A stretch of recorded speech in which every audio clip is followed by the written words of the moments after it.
Lisons ensemble dans 1 Roi chapitre 21. Mon exhortation va couvrir du 1er au 16e verset. Nous venons de passer 3 jours dans le jeûne et la prière. Et tu as déjà entendu assez le Seigneur te parler. Et ce matin, ce dimanche matin, je voudrais juste pousser par l'esprit, sceller ce que le Seigneur a dit. Et te laisser. Donc je serai très court. Et la deuxième raison pour laquelle je serai encore court, c'est que le réveil ou bien ce qui accompagne un jeûne et prière, c'est la joie. Je vais être court. Et tu iras fêter les bénédictions que l'Éternel Dieu t'a accordées durant ces 3 jours. Parce que je sais que Dieu t'a béni. Alors je voudrais que tu prêtes vraiment attention à tout ce que je vais dire ce matin. 1 Roi 21. Verset 1 à 16. Et je ne vais pas tout lire. Donc tu suivras tout simplement ce que je vais lire. Et après tu peux lire tout le texte chez toi. La Bible dit, après ces choses, voici ce qui arriva. Naboth de Jezreel avait une vigne à Jezreel, à côté du palais d'Akab, roi de Samarie.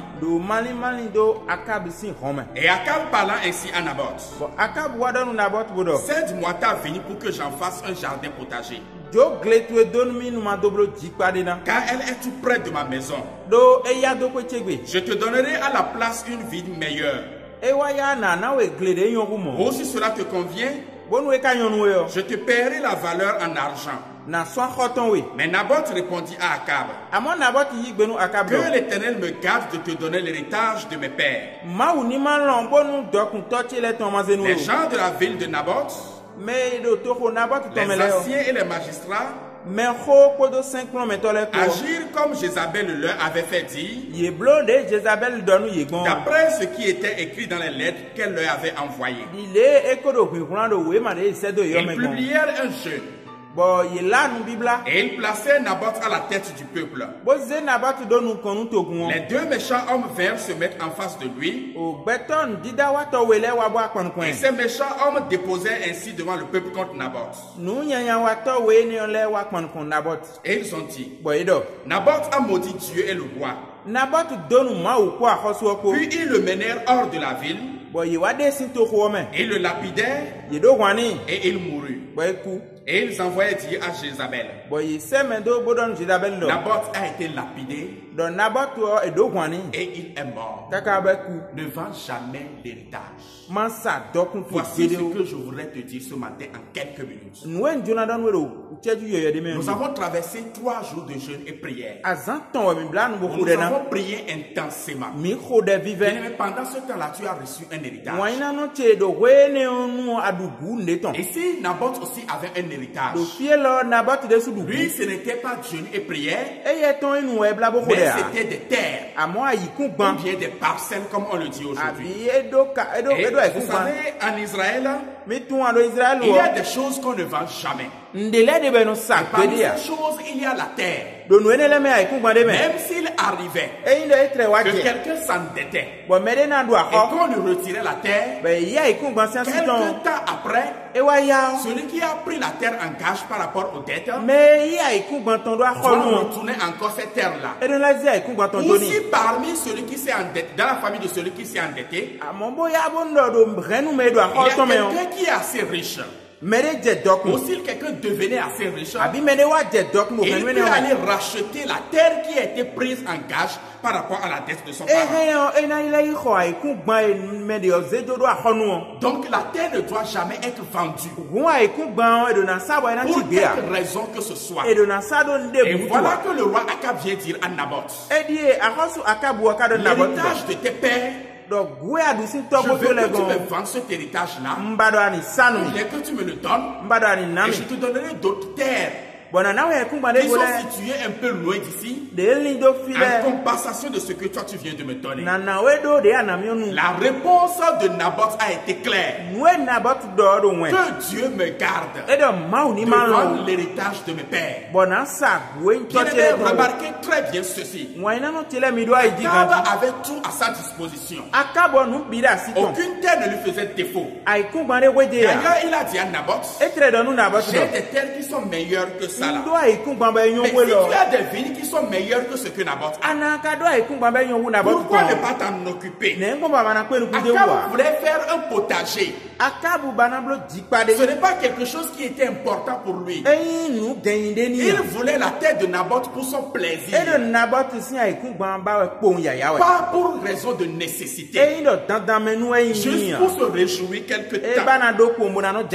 Seigneur, ce que tu as reçu pendant les 3 jours, c'est ton héritage.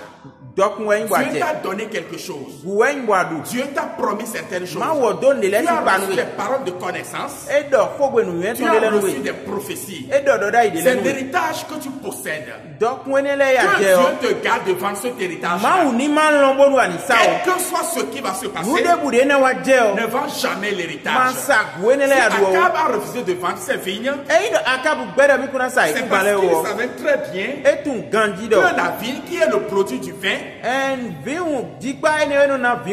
symbolique en Israël. Le vin est symbole de la bénédiction divine. Le vin est le symbole de la joie.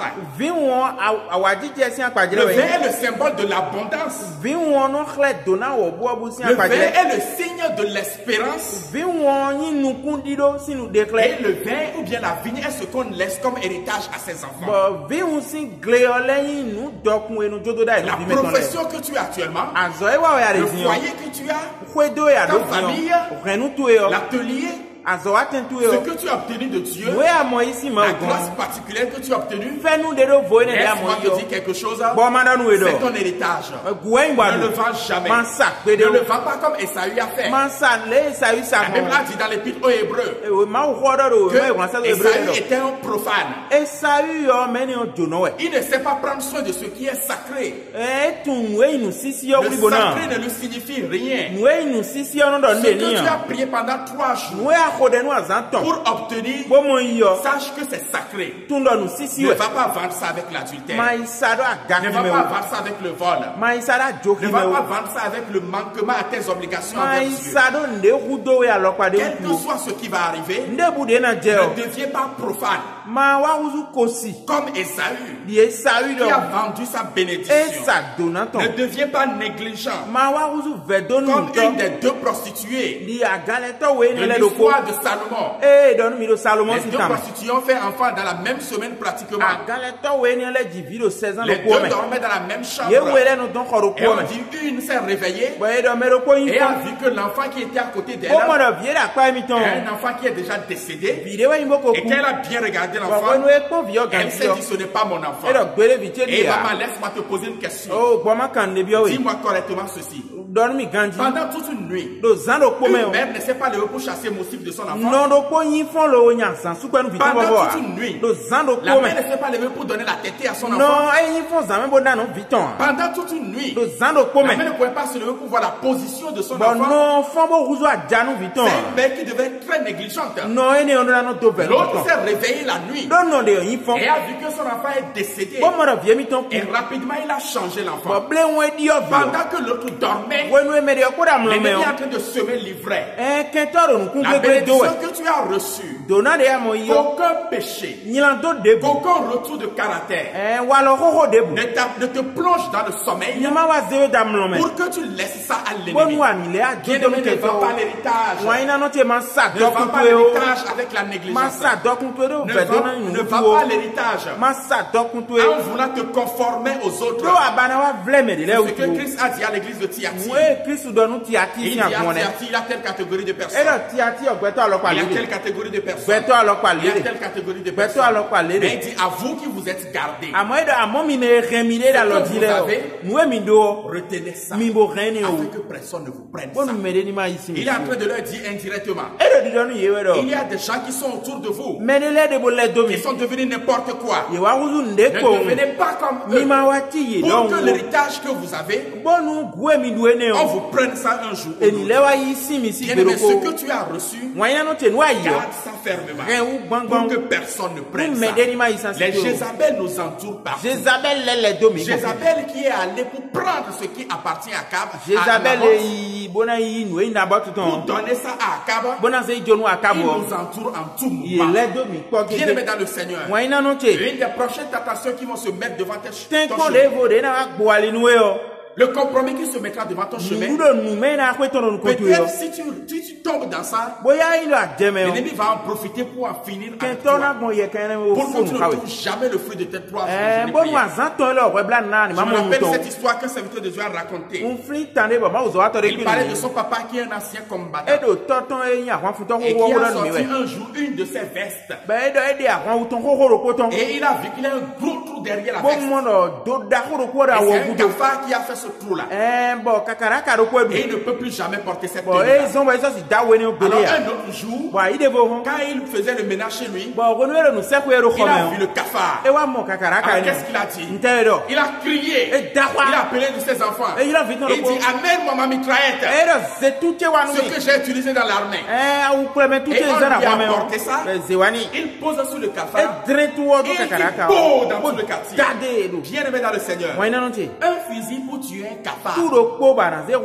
Un fusil pour tuer un cafard. Et quand il a tué, il dit je l'ai eu. Je ne l'ai pas raté. Il pouvait le tuer avec un balai, avec sa chaussure, ou avec un bâton. Mais tel que la colère était dans son esprit, il a dû prendre un fusil pour tirer sur le cafard. Il est dehors. L'ennemi est en train de te guetter. Quand il va te voir, il va prendre un kalachnikov. Et il va tirer sur toi. Et il va dire je l'ai eu. Je ne l'ai pas raté. Parce que toi-même tu as vendu l'héritage. Du fait que tu es devenu profane.